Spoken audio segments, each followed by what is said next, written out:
এই জমিনটা কার? সবাই বলুন কার? সে আল্লাহ বলছে তোমরা আমাকে ভয় করো। আজকে একটা মালিক রিকশার মাহাজন বলছে, এই ড্রাইভার, রিকশায় প্যাসেঞ্জার তুলবি, মাল তুলতে পারবি না। কিন্তু টাকার লোভে 5 বস্তা আলু উঠাইছে, বস্তা প্রতি 50 টাকা, 250 টাকা ভাড়া হবে। সে এখান থেকে আপনার আগ্রাবাদ, পাঠানটুলি, চৌমনি নিয়ে যাবে, 250 টাকা ভাড়া পায়, আর রিক্সার মধ্যে মাল উঠাইছে। বলুন, মালিক নিষেধ দিছে মাল তুলতে পারবি না, রিক্সার ড্রাইভার মাল উঠাইছে। বলুন, তার স্থানে পৌঁছার আগ পর্যন্ত এর ভিতরে একটা ভয় আসেনি? কি ভয়? না জানি মালিকে দেখে। একটা রিক্সার মহাজন বলল, এত ভয় করলেন, হয়তো চোখে পড়লে আপনাকে রিক্সা দিবে না, অন্য মহাজনের কাছ থেকে আবার রিক্সা পাইবেন, নিতে পারবেন, কিন্তু এত ভয় করলেন। এমন এক মহাজন আপনাকে ভয় করার নির্দেশ ঘোষণা দিয়েছে, যেই মহাজন ছেড়ে অন্য মহাজনের কাছে যাইবার সুবিধা নাই। কিন্তু এই মালিকের কথাটা মান্য করা আমাদের দরকার আছে কিনা? মান্য করলে লাভ কি? একটা মহিলা মানছে, আল্লাহকে ভয় করছে। আমার নবীর আদর্শ।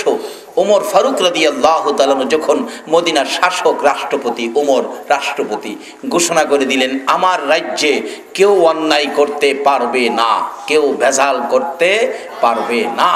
কিন্তু দেখা গেল এক দুধ ব্যবসায়ী, গোয়াল বেড়া, দুধওয়ালারে আপনারা কি কন? বললেই তো কন, গোয়াল্লা। আমাদের দেশে গোয়ালই কয়। বেচারা গাই দুয়াইছে, দুধ কম হয়েছে, তার উপযুক্ত মেয়েকে বলতেছেন, মা কিছু পানি দাও। পানি? দুধে কি দিত? আপনাদের চট্টগ্রামে পানি দেয়নি? মাশাআল্লাহ, দিলে বালা। দুধে যখন পানি দিবেন, এই পানি আপনাকে আক্রমণ করবে। রমজানের দিন রোজা রাখলেন না, দিনেও পানি খাইলেন, এই পানি আপনাকে আক্রমণ করবে। আসে নাই ঘূর্ণিঝড় সিডর? কেন আসবে? আমরা যে ব্যবহার ভালো করতেছি না। আপনাদের এদিকে আসে ঘূর্ণিঝড় সিডর, আর আমাদের এদিকে দুধে পানি দিলে, যেই ব্যাপারী দুধে পানি দিয়ে আনছে, এই দুধ দিয়ে তারে গোসল করায় দেয়, মাথায় ডাইলে দেয় আমাদের ভৈরবে। কিন্তু একটা মহিলা, মাগো আল্লাহকে ভয় করো, যাকে ভয় করার নির্দেশ দিয়েছেন কোরআন শরীফে, সেই আল্লাহকে ভয় করো, তোমার ভাগ্য ভালো হয়ে যাবে। মা, ও মা, তোমার ভাগ্য ভালো। তার বাস্তবতায় আসুন। ওমর ঘোষণা দিলেন, এই ভেজাল করা যাবে না। আচ্ছা, আমাদের দেশের রাষ্ট্রপতি, তত্ত্বাবধায়ক সরকার, ভেজাল করা যাবে না কইয়া কোনোদিন রাত্রে বাইরিছে কেউ ভেজাল করে কিনা? দিনে একটু বাইরিলে বন্দুক লিয়ে বাইরন লাগে। আর আল্লাহকে ভয় করে ওমর বন্দুক লাগে না, রাত্রেও একা একা ঘুরতে পারে। আল্লাহু আকবার বলুন। নবীর ভালোবাসার প্যাকেট গায়ে থাকলে তার কোনো ভয় থাকতে পারে না। রাষ্ট্রপতি হইয়া রাত্রের বেলা ঘুরে, কে কি করে না করে, কেউ নি কাউরে কষ্ট দেয়, কেউ নি কাউরে ব্যথা দেয়, কেউ নি সন্ত্রাসী করে, কেউ নি দুর্নীতি করে। রাষ্ট্রপতি নিজেই ঘুরতে পারে এই জন্য, যার মধ্যে কোনো দুর্নীতি নাই। ওমরের মধ্যে কোনো দুর্নীতি ছিল? রাষ্ট্রপতি হইয়া 2 দিরহাম বেতন নিতেন মাসে, 2 দিরহাম। ঈদ লগ্নে বাজেট আসলো, প্রজাদেরকে নতুন পোশাক দিবেন, নতুন কাপড় বিলি করে দিলেন, একটা করে বন্টন, সবাই পাইলো। ওমর খুতবা দিলেন, পরনে 2টা জামা নতুন, একটা পরনে নতুন কাপড়, গায়ে একটা নতুন। সাধারণ একজন মুসল্লি দাঁড়াইলেন খুতবার আগে, ওমর খুতবা পড়ে দেবেন, আমার কথার জবাব দেন। সাধারণ একজন মুসল্লি যদি মসজিদের খতিবকে বলে খুতবা পড়ে কথার জবাব আগে, মুসল্লিরা হেরে ছাড়বো? শেফা এলাই কোনো কিলায়া বেলা, তোর কথা থাকলে না আমাদের পরে কইবি, এখন কি ইমাম সাহেব হুজুরের এই কইতা সস্তুই তোর শেফা এলাবো? কিন্তু ইসলাম কি সুন্দর জিনিস, নবীর বিধান কত শান্তির জিনিস। ওমর খুতবা পড়ে দিবেন। ঈদ উপলক্ষে কাপড় নতুন একটা পাইলাম আমরা, আপনার পরনো রাষ্ট্রপতি দেখে আপনি 2টা নিলেন। ওখানে তত্ত্বাবধায়ক সরকারের কোন যেমন এই কথা কইলেই কেউ হেরে দইরা নিয়া থানাত বর। বাবা তত্ত্বাবধায়ক সরকার, তুমিও আল্লাহকে ভয় করো, তুমিও নবীর গোলামিতে আসো, না হয় তোমারও বিপদ হইতে পারে। নবীর গোলামিতে গেলে বন্দুক লাগে না, এমনি মানুষ ভয় পায়, শ্রদ্ধা করে। ওমর নবীর গোলামি করে, এই জন্য বন্দুক ছাড়াই রাত্রে ঘুরতে পারে।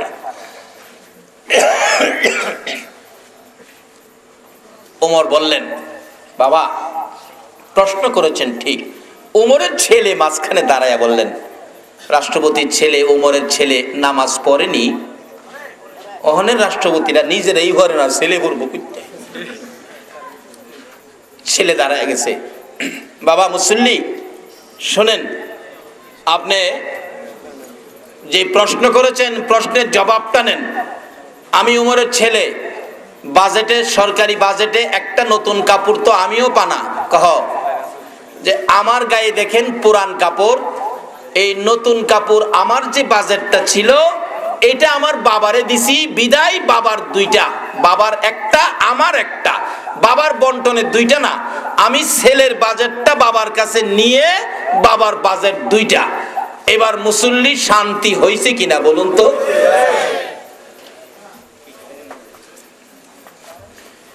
সেই নীতিবান রাষ্ট্রপতি, যে রাষ্ট্রপতির মধ্যে কোনো দুর্নীতি ছিল না। আর এখনকার সময়, এদিন পত্রিকায় দেখি যাদেরকে দুদকের দায়িত্ব দিছে, দুদকের 9 কর্মকর্তার নামে কেস হইছে। দুদকের নামে বলে কেস, পত্রিকায় দেখি, পত্রিকার খবর বলছি বাবারা, দুদকের নামে কেস। তাহলে বোঝা গেল যাদের দুদকের দায়িত্ব আছে তাদেরও চরিত্রের মধ্যে ভেজাল আছে। যেমন দুদকের দায়িত্ব কারে দিছে, একজনের কাপড় পায়খানা পড়ছে, পায়খানা পরিষ্কার করার জন্য ফসরাবের পানি আনছে, ফসরাব দিয়া পায়খানা পরিষ্কার করতে হচ্ছে। এই চরিত্রের লোক দিয়ে দুদকের কাজ চলে না। তোমার চরিত্র যদি পরিষ্কার করতে হয়, এই দেহের মধ্যে কোরআন হাদিসের এক্সরে করো, কোরআন হাদিসের এক্সরে দিয়ে এই দেহের রোগগুলি পরিষ্কার করলে তুমিও ওমরের মতো রাষ্ট্রপতি হতে পারবে। নবীর আদর্শের সাবান গায়ে লাগাও। ওমর ঘোষণা করে দিলেন, কেউ আমার রাজ্যে অপরাধ করতে পারবে না। কিন্তু গোয়াল বেটা তো মেয়েরে বলতেছে, কথাটা খেয়াল আছে? মা দুধ কম হইছে, কিছু পানি। আমাদের এলাকায় এক বেচারা ধরছে, দুধে পানি দিছো? আল্লাহর কসম দুধে পানি দেয় নাই। বেটা মেশিনে কয় দুধে পানি, তুই কস আল্লাহর কসম?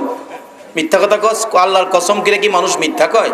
কত পানি তো পাইতাছি, দেখেন আমি তো দুধের মধ্যে পানি দিছি না, পানির মধ্যে দুধ দিছি। কি চালাক বাঙালি, পানির মধ্যে দুধ দিছে, দুধও পানি দিছে। কিন্তু গোয়ালি বলতেছে, মা কিছু পানি কই দিব, কয় না। রাত্র গভীর, শেষ।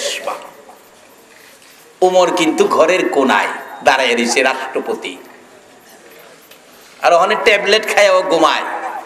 আর ওমর রাষ্ট্রপতি হইয়া দেখে কেউ নি অপরাধ করে, নিজেই দুদক সাজছে, নিজেই দুদক সাজছে, কেউ নি অপরাধ করে। ঘরের কোনায় এসে শোনা যায় বলতেছে, মাগো দুধে পানি দাও। ওমর কই খিরে দুধে পানি দেয়, অবস্থাটা তো সুবিধা না, দেখা যা দাঁড়ায় রয়েছে। এই অবস্থায় মেয়ে বলতেছেন, বাবা তুমি কি শুনো নাই উমরের ঘোষণা? উমরের ঘোষণা কি তুমি শুনো নাই? মেয়ে, ও চুরি হালদার মা বোনেরা, একটা গোয়ালিনীর মেয়ে কি কয় দেখো।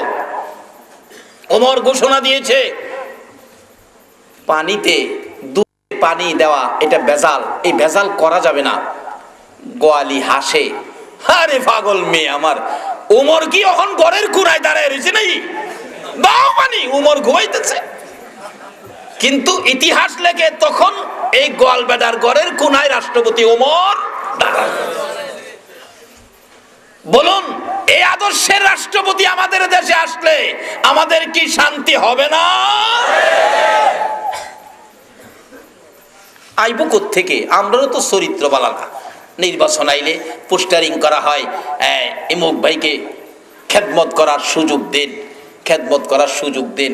খেদমত তো ইলেকশনের আগেই শুরু করে, পরে আর খেদমত পাইবেন কোথায়? সিগারেট না দিলে ভোট দেয় না, চা না খাওয়াইলে ভোট দেয় না, মিষ্টি না খাওয়াইলে ভোট দেয় না। এখন আবার সিস্টেম হয়েছে টাকাও দেওয়ান লাগে। একটা রাইট ইলেকশনের আগের দিন, এটারে বলে কাল রাইত কয়, কাল রাইত। সারা জীবন করছে বেটা ছাত্তি মার খা, এই কাল রাইতে কি জানি হইছে, সকালে বেটা হারিকেন মার খা লইয়া ঘুরে। এই চরিত্র আছে কিনা কন্ত? আরে নিজেরাই তো নিজের কপালে কুড়াল মারছি। ও মুসলমান, এই শিক্ষা তুমি কই পাইলা? কিছু টাকার বিনিময় তোমার আদর্শটাকে তুমি বিক্রি করে দিয়েছো। মুসলমানদের চরিত্র নয়, এই তো আখিরি নবীর উম্মতের আদর্শ হতে পারে না। মা পানি দাও। মহিলা বলেন, বাবা ওমর নিষেধ করেছে, এই কাজ আমি করব না। বাবা কয়, তুমি পাগল নাকি? ওমর কি তোমারে দেখতেছে? ঘরের কোনায় কি দাঁড়ায় রইছে? মহিলা কয়, বাবা উমর যদি নাও দেখে, উমরকে যাই বানাইছে, তোমাকে আমাকে যাই বানাইছে, সে আল্লাহ তো দেখে। মেয়েটা কাকে ভয় করলো? ও পতেঙ্গা চুরি হালদা এলাকার মা বোনেরা, ইচ্ছা করলেই রাতের অন্ধকারে যা মনে ছাতা করো না। দুনিয়ার কেউ যদি নাও দেখে, আজকাল থেকে ওয়াজটা বাড়িতে নাও, তোমার আল্লাহ তোমাকে দেখে। আল্লাহ দেখেনি না? আবার ঘুমায় থাকে। এক পিসাব কেবলা আপনার একজন সাধারণ মুরিদকে খেলাফত দিয়ে দিলেন, বাবা তুমি মুরিদ করতে পারবে, তোমাকে পীর বানায় দিলাম। অন্য মুরিদরা কয়, হুজুর এটা সাধারণ মানুষকে দিয়ে দিলেন খেলাফত, আমরারে দিলেন না। হুজুর কয়, বেটা রে কি জন্য দিছি? আমি তো যাই নেই দিছি, তোর সাথে বুঝা দিতে হইব। হুজুর বুঝা দিছেন আপনি, কিন্তু আমরা তো কিছু বোঝা দরকার, কিসের উপর তারে দিলেন খেলাফত? আল্লাহর ওলি কই, বাবা দাঁড়া পরীক্ষা করি কেন দিছি। আচ্ছা তোমরা একটা কাজ করো, আমার মুরিদ যারা আছো, আমার জন্য প্রত্যেকে একটা মুরগি জব করে নিয়ে আনবা। কিন্তু মুরগিটা যে জব করবা কেউ যেমন না দেখে, একবারে নিরিবিলি চুপচাপ, কেউ যেমন না দেখে। হুজুর এটা কোনো ব্যাপার? এইটো বাড়িতে গিয়া মুরগ ধইরা কেউ পায়খানার ভিতরে ঢুকছে, কেমন হুজুর লন মুরগ জব করুন, দেখবো কেউ। কথা হইল, বাবা কেউ দেখে নাই না? হুজুর কেমনে দেখবো? পায়খানার ভিতরে কেউ দেয়। আচ্ছা ঠিক আছে। তুমি? হুজুর আমি 3 তলার ছাদের উপরে রাত 12টায়, কেউ নাই। লন মুরগ তো খাইতেন। তুমি? হুজুর আমি পানির নিচে ডুব মাইরা দিছি, পুকুরের নিচে, কেউ দেখে নাই। লন। তুমি? হুজুর আমি অন্ধকার গুরুস্থানের নিরিবিলি জায়গায়, যেখানে শিয়ালও যায় না রাইতে। তুমি? হুজুর আমি তো এইভাবেই ঘরের দরজা বন্ধ করে কাম সেরে নিয়েছি, কিন্তু যাকে খেলাফত দিছে মুরগিটা জীবিত অবস্থায় নিয়েছে। বাবা সবাই মুরগ জব করে আনলো, তুমি জীবিত আনলি, জব করলি না? চোখের পানি ছেড়ে দিছে। হুজুর মাফ করে দিয়েন, আপনি বলেছেন জব করতে হবে কেউ যেন না দেখে। হুজুর কেউ দেখবে না সে আশায় জব করার জন্য ঘরের দরজা বন্ধ করেছি, দুনিয়ার কেউ দেখবে না, আমি দেখি আমার আল্লাহ তাকাইয়া রইছে। হুজুর ছাদের উপরে যাইলাম, অন্ধকার, কোনো মানুষ নাই, কেউ দেখে না, কিন্তু আমার আল্লাহ দেখে। পানির নিচে ডুব দিলাম, কেউ দেখবে না, আমার আল্লাহ দেখে। এমন একটা জায়গা পাইলাম না যেখানে মুরগ জব করলে আমারে কেউ দেখবে না। এমন একটা জায়গা পাইলাম না মানুষের অগোচরে যাইতে পারি, আমার আল্লাহ দেখে সেই অগোচরে যাইতে পারি না। তখন আল্লাহর ওলি বলেন, ও মূর্খের দলেরা, ও বাবা গাফেলেরা, এই যে দেখো এই ব্যক্তি আমার খেলাফত পাইতে পারে কিনা, সেই জন্য তাকে খেলাফত দিলাম। তোরা যে মুরগ জব করলে কেউ দেখলো না, কিন্তু আমার আল্লাহ তো দেখছে। আল্লাহকে দেখে এই চিন্তাটা তোর ভিতরে নাই, তোর জন্য অপরাধ করা সহজ। আর কেউ যদি জানে আমার আল্লাহ দেখে, তার জন্য অপরাধ করা সহজ হবে না। ও চুরি হালদার মা বোনেরা, আজকাল থেকে এই ওয়াজটা সঙ্গে রাখো। আমি কি অপরাধ করব? সব তো আমার আল্লাহ দেখে। দুনিয়ার কেউ যেটা দেখে না সেটাও আমার আল্লাহ দেখে।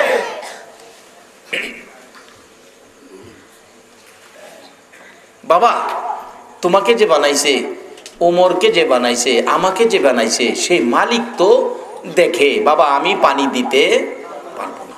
কথাটা খেয়াল আছে? একটা মহিলা আল্লাহকে ভয় করে, আল্লাহ যে বলছে ভয়ের পুরস্কার কি দিব, দেখেন না কি দিতেছে কোরআন শরীফ। যাইতেছে, রাত্র শেষ, পানি দিল না মহিলা। ওমর চক দিয়ে দাগ দিয়ে গেছে ঘরের কোনায়। সকালবেলা ফজরের নামাজ পড়ে মসজিদে বসে ডাক দিলেন, এই আমার পুলিশের দল, ইমুক গ্রামে দরজায় চকের দাগ দেওয়া এই ঘরের মহিলাটাকে ধরে নিয়ে আসো, মেয়েটাকে নিয়ে আসো। পুলিশ রাষ্ট্রপতির নির্দেশ, মেয়েকে নিয়ে গেলেন।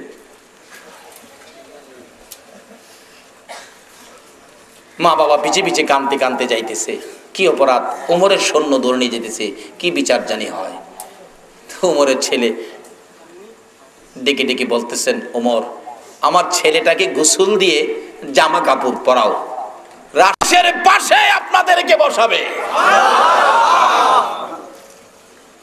যারা ভয় করে তারাই তো রমজানের রোজা রাখে, কি বলেন? আচ্ছা, কেউ কি রোজা রাখা দরজা বন্ধ করে খাইছেন? কাকে ভয় করছেন? আহ, কি যে একটা সুন্দর সুযোগ। এবার বিবাহের অনুষ্ঠান হয়ে গেল। মেয়ের বাবা বলতেছেন, ওমর আপনি রাষ্ট্রপতি, আমার বিয়াই, ঘটনাটা কিভাবে হলো? ওমর বলেন, তোমার মেয়ে যেই সময় বলেছিল দুধে পানি দিলে ওমর দেখবে না, বাবা তোমাকে যে, আমাকে, ওমরকে যে বানাইছে সেই মালিক আল্লাহ তো দেখবে।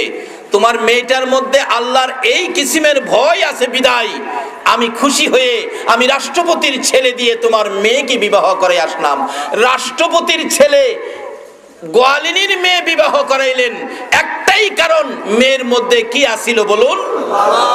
আরো জোরে বলুন, আল্লাহর ভয়। মাগো, শুধু দুনিয়ায় এই পুরস্কার না, হাসরেও তোমাদের পুরস্কারের বাজেট আছে যদি তুমি আল্লাহকে ভয় করতে পারো। আল্লাহকে ভয় করুন। আল্লাহ পাক কোরআন শরীফে নির্দেশ করেছেন, আল্লাহকে ভয় করলে বাজেট কত, কি যে বাজেট, 2 বছর ওয়াজ করলেও এই শব্দের ওয়াজ করে শেষ করা যাবে না। তাই আমরা একটা জিনিস, যুবক যুবতী, একটা ওয়াজ আজকে বাড়িতে নিব। আমরা অপরাধটা করব না, কেউ দেখবে না, কিন্তু কাকে ভয় করে অপরাধ ছেড়ে দিব? আরো জোরে বলুন।